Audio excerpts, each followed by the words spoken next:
Hello friends, मैं वीरू चौहान। संयम UPSC में आपका स्वागत है। कुछ दिनों पहले आपने खबर सुनी होगी कि बांग्लादेश सरकार अब नहीं रही, यानी कि शेख हसीना की सरकार नहीं रही, वहाँ पे तख्ता पलट हो गया है। और वो जो वहाँ की प्रधानमंत्री थी, उन्होंने भारत में आके शरण ली। तो उन्होंने अपने जो भारत में आके शरण लेने के बाद उन्होंने एक अपना स्टेटमेंट दिया। उन्होंने ये कहा कि मेरी जो सरकार को गिराने वाले या मेरे देश में तख्ता पलट करवाने वाले वो कौन है? गोरी चमड़ी के लोग हैं, यानी कि अंग्रेज लोग हैं। तो उन्होंने सीधा सीधा इल्जाम अमेरिका पे लगाया है। उन्होंने साफ साफ कहा है। और ये बात कहाँ से निकल के आई है? जो उन्होंने जब उनका तख्ता पलट होने वाला था उससे पहले उन्होंने ये कहा था कि मैं एक संबोधन करूंगी देश को और राष्ट्र को बताऊंगी कि क्या क्या तकलीफें हैं, क्या क्या बात है। तो उस संबोधन भाषण में जो उसकी जो स्क्रिप्ट थी उसमें उन्होंने लिखा था इस बारे में कि उनका जो सेंट मार्टिन द्वीप है उसको अमेरिका लेना चाहता है। और अमेरिका ने ये कहा अगर वो सेंट मार्टिन द्वीप को दे देती हैं अमेरिका को तो उनकी सरकार बनी रहेगी। और आपको पता ही है बांग्लादेश में सरकार गिराने का अमेरिका, चीन और पाकिस्तान इनका हाथ रहा है।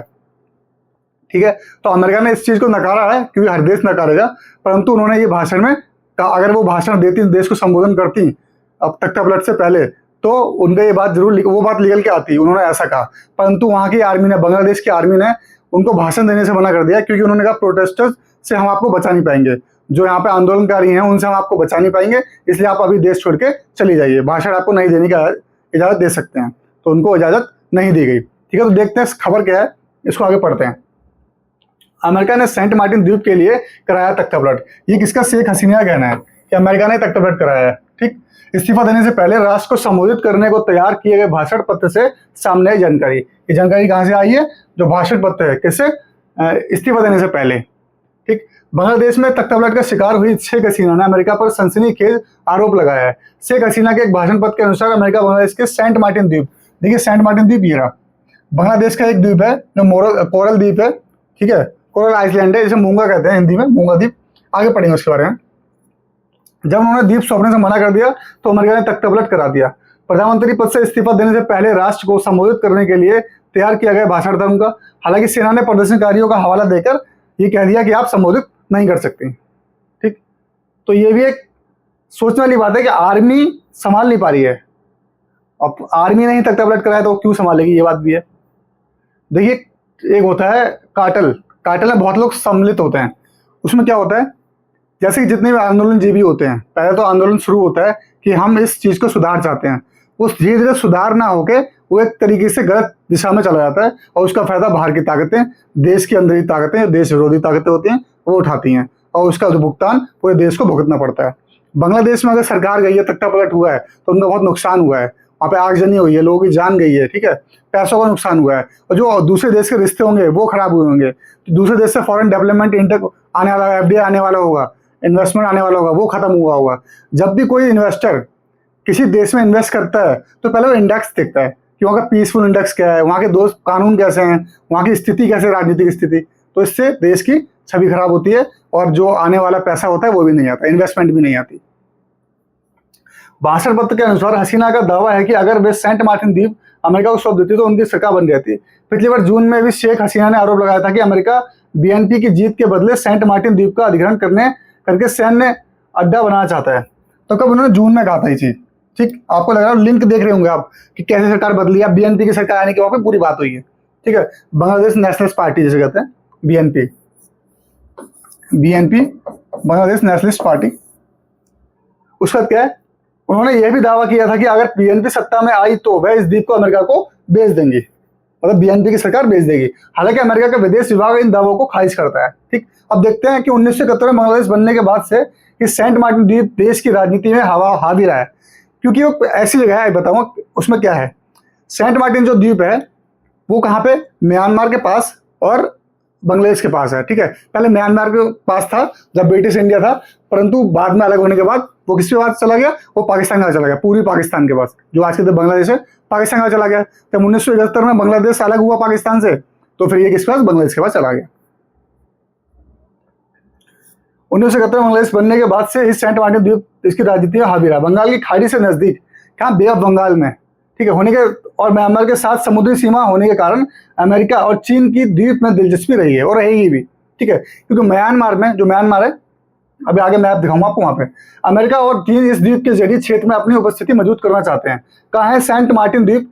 सेंट मार्टिन द्वीप बंगाल की खाड़ी के उत्तर पूर्वी भाग, उत्तर पूर्वी, देखिए ये हो गया उत्तर, ठीक है, ये हो गया पूर्वी, ऊपर की तरफ और इस साइड, ठीक है, ऊपर की तरफ और इस साइड, बंगाल की खाड़ी के ऊपर और पूर्व में।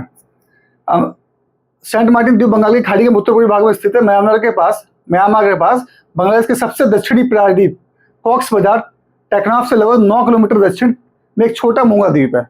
कॉक्स बाजार का नाम क्यों आ रहा है कि कॉक्स बाजार में सारे जो है माइग्रेंट्स जो हैं रह रहे हैं, रोहिंग्या जो हैं वो सारे यहीं पर रह रहे हैं, जो म्यांमार से भगाए गए हैं, म्यांमार से भगाए गए हैं, वो बांग्लादेश के कॉक्स बाजार में रह रहे हैं, ठीक है।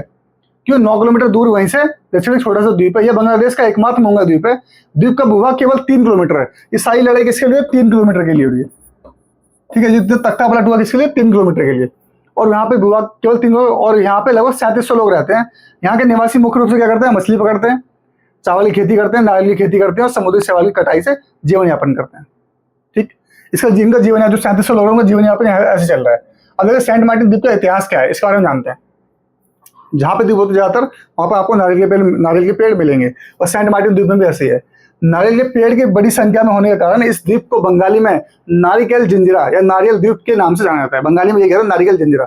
सेंट मार्टिन द्वीप वो नहीं कहते होंगे, जो ये ग्लोबली नाम है वो ऐसा रख दिया गया है। इसका नाम क्यों रखा गया ये देखते हैं अभी। इसे दारूचीनी द्वीप या दालचीनी द्वीप के नाम से भी जाना जाता है। 18वीं शताब्दी में इसे पहली बार अरब व्यापारियों ने बसाया था। पहली बार क्या बसाया था? अरब व्यापारियों ने। उन्होंने इसे जजीरा कहा। अरब व्यापारियों ने जब बसाया इसे जजीरा कहा। 1900 में ब्रिटिश सर्वेक्षणकर्ताओं मतलब तो सर्वे करने वाले थे कि एक टीम ने सेंट मार्टिन द्वीप को ब्रिटिश भारत के हिस्से के रूप में शामिल किया था। इसका नाम सेंट मार्टिन नामक एक ईसाई पुजारी का नाम पर रखा गया।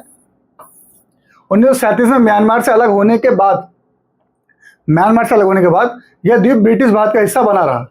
म्यांमार से अलग हो गया 1937 में, उसका ब्रिटिश भारत का हिस्सा बना। 1947 के विभाजन में यह पाकिस्तान के नियंत्रण में चला गया, क्योंकि 1947 में 2 देश बने थे। हिंदुस्तान तो था ही था, 2 देश यानी कि जो पाकिस्तान और बांग्लादेश है, परंतु 1947 में खाली पाकिस्तान बना था। जो पूर्वी पाकिस्तान और पश्चिमी पाकिस्तान आज के डेट में बोला जाता है। पश्चिमी पाकिस्तान और पूर्वी पाकिस्तान क्या हो गया? अब बांग्लादेश हो गया। उनका 1971 में विभाजन के पाकिस्तान के नियंत्रण में चला गया। 1971 के मुक्ति संग्राम के बाद मूंगा द्वीप बांग्लादेश का हिस्सा बना गया, ठीक है। अब देखते हैं इसकी मैपिंग में कहाँ पे है, क्यों इतना लफड़ा हो रहा है। देखिए ये है बांग्लादेश, ये जो लाइन जा रही है बांग्लादेश की है। ये है म्यांमार,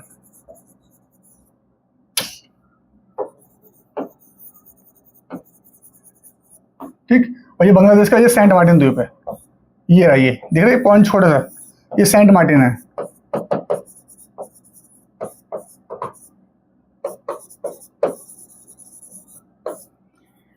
और सेंट मार्टिन द्वीप में सबसे बड़ी समस्या क्या है? यहाँ पे जो म्यांमार है, यहाँ के जो इनके पास यहाँ पे चीन ने अपना कब्जा कर रखा है, क्योंकि सरकार गिरा दी तो वहां पे उनकी आर्मी का कब्जा है, पर चीन ने यहाँ पे अपना बेस बना रखा है। वो देख रेख करता है, वो व्यापार के रूट के मामले में इसको इस्तेमाल करता है कि मेरा व्यापार का रूट है, इसमें इस्तेमाल करूंगा। और अमेरिका क्या चाहता है? अमेरिका चाहता है यहाँ पे आकर अपना बेस बनाए। अमेरिका अपना यहाँ बेस बना लेगा तो क्या कर लेगा अमेरिका यहाँ से बांग्लादेश के पास है, ये बांग्लादेश से बेस बना लेगा अपना, फिर यहाँ से आकर चीन में रख लेगा। चीन में रखना आसान है क्योंकि सारा जुड़ा हुआ है, म्यांमार ये सब जुड़ा हुआ है। अब चीन की हरकतों पे नजर रखेगा कि चीन क्या कर रहा है यहाँ पे म्यांमार में। चीन ने अपना बेस बनाया, या व्यापार के जो अगर बोल रहा है हम व्यापार करने का रूट अपनाते हैं यहाँ से, तो क्या करेगा वो? सीधे इस पे क्या करेगा? देखेगा कि हाँ चीन क्या कर रहा है, और चीन क्या कर रहा है, सारा कुछ उसको पता लग जाएगा इससे, ठीक है। अब इसकी देखते हैं, थोड़ी और लोकेलिटी देख लेते हैं और इसको ले जाते हैं मैप्स पे, ले जाते हैं मैप में देखते हैं इसको, ठीक है। ब्राउजर में आके देखते हैं मैप में कि क्या है।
सेंट मार्टिन द्वीप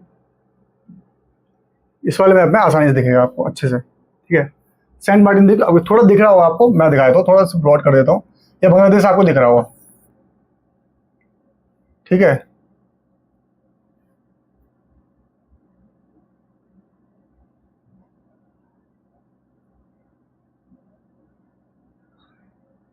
मैं ऐसे बता देता हूँ, इसमें पैन चल नहीं रहा है इस पर।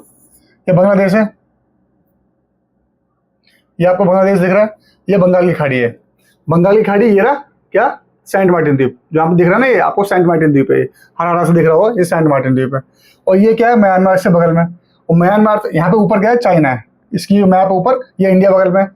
ये यार सेंट मार्टिन द्वीप, यहाँ से इंडिया भी जाना आसान है, म्यांमार की सीमा लगी पड़ी है, बांग्लादेश तो है ही इसमें। तो म्यांमार में क्या बेस है किसका, चाइना का। अमेरिका यहाँ पे आके अपना बेस बनाएगा, और किस पे नजर रखेगा, चाइना यहाँ पे क्या कर रहा है। सारी ये तो सारा जो लफड़ा है, सारी जो जिद्दोजहद है, जो तख्ता पलट हुआ है, देश के इकोनॉमी खराब की गई है, वो किस लिए, एक जगह के पीछे, वो 3 किलोमीटर की जगह है, ठीक है। मतलब आज की डेट में वर्चस्व की लड़ाई इस तरीके से देखी जा रही है, किसी भी देश का कैसे भी,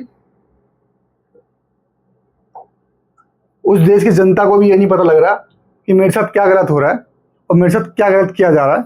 उनको बस एक ही चीज दिखाई दे रही है, वहां पे इस्लामिक कट्टरतावाद है। उनको लग रहा है कि मेरा सपोर्ट ये लोग कर रहे हैं तख्ता पलटने में, क्योंकि शेख हसीना की सरकार जो थी वो हिंदुस्तान के साथ रहती थी, और वो उनका ऐसा कुछ नहीं था कि हिंदुस्तान का फेवर एक्स्ट्रा रूप में करती थी, जितना जो सरकार को करना चाहिए उतना अच्छा करती थी। एक व्यापार के रूप में, पड़ोसी देश के नाते हमने बहुत मदद की है हमेशा बांग्लादेश की। बांग्लादेश को बनाने में इंडिया का बहुत बड़ा हाथ है, तो इस हिसाब से थोड़ा झुकाव रहा होगा और रहता भी है। परंतु किसी देश के जो लोग कट्टरवादी हो जाते हैं तो उनके काम दिन और समय उल्टा चलने लगता है। अब आपको लगता है जब ये बीएनपी, अगर ऐसी बात सच है तो बीएनपी जब दे देगी अमेरिका को ये सेंट मार्टिन द्वीप, तब क्या होगा, जैसा ही हाल अफगानिस्तान में हुआ था। अफगानिस्तान ने सेना ने पहले बेस ही बनाया था, व्यापार के मामले में आई थी कि हम व्यापार करेंगे, आपकी रक्षा करेंगे, पाकिस्तान से रक्षा करेंगे, इससे करेंगे, उससे करेंगे। बाद में क्या किया, सब लोगों को देश छोड़ के भागना पड़ा, वहां के राष्ट्रपति को भागना पड़ा, यही हाल हुआ था, ठीक है। तो यहाँ के प्रधानमंत्री को भागना पड़ा, ठीक है। इस वीडियो को यहीं समाप्त करते हैं, छोटी सी वीडियो थी पर बहुत इन्फॉर्मेटिव थी। सेंट मार्टिन द्वीप के बारे में जानिए, पढ़िए, पेपर में आने की पूरी संभावना है, क्योंकि अब न्यूज़ में रह चुका है, ठीक है। तो इस वीडियो को यहीं समाप्त करते हैं, तब तक खुश रहिए, स्वस्थ रहिए, जय हिंद, जय भारत।